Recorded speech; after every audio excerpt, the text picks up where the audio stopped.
When is a weed not a weed? Well, when you want it and when it's good for you. Stuart Laws highlighted a common weed called portulaca a couple of weeks ago. It's rich in omega-3 fatty acids and it's delish to eat. Well, this week, I've got a weed. Anyone can grow this one. This plant is horseradish. And if you've never had fresh horseradish sauce before, you've missed out big time. But what do you eat? Well, it's the taproot that's the source of the heat. And it's one of those plants that grows anywhere. Full sun, shade, under a tree, in poor soils, all good. This soil was gutless and sandy and I really massively improved it, put lots of minerals and microbes in here, and this has meant that the plant's growing really well. All root vegetables need that. And this means that you don't need to be taking vitamin tablets because you're getting the goodness from the plant you're eating, just the way nature intended.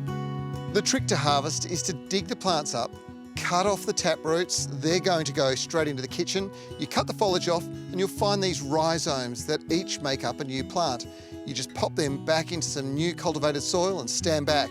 As long as your soil's prepped, they'll do well. That's why I always prepare soil using a good organic material, Antroforte AM. This is the beneficial microbe-rich controlled release plant food that has over 60 macro and micronutrients in it.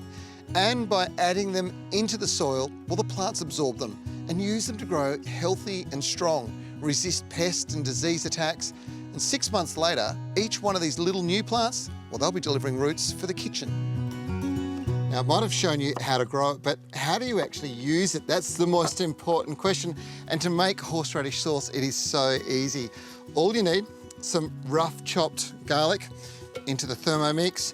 You chop your horseradish up, and believe me, you don't need a huge amount, but just chop it up into just little portions, and then throw those into the Thermomix as well.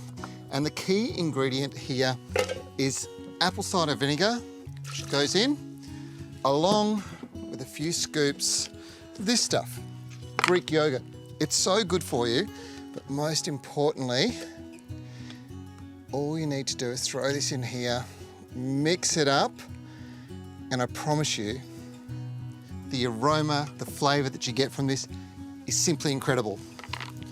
And I can't wait. Straight into the kitchen. Here we go.